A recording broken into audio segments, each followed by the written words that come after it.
Këshilli opozitar përmes konferencës së parë për media i bëri thirrje opinionit që ta mbështesin opozitarizmin pasi sipas tyre shqiptaria e vërtet në Maqedoni e ka emrin opozit. Antari i grupit koordinues të këtij këshilli Rufat Alili tha se qëllimi i këtij këshilli është që opozita shqiptare në zgjedhjet e ardhshme të garojë vetëm me një listë zgjedhore dhe shqiptarëve t'u jepen vetëm 2 zgjidhje: të votojnë anti-shqiptarët e dëshmuar BDI-PDSH ose të votojnë për shpresën e re opozitare e cila po ngjitet në skemë.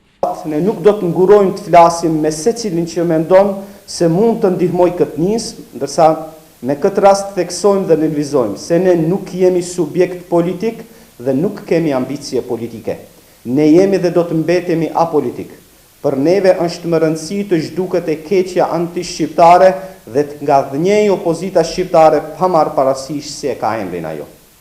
Antarët e grupit koordinues thanë se gjendja e diskriminimit dhe poshtrimit të shqiptarëve të Maqedonisë është alarmante.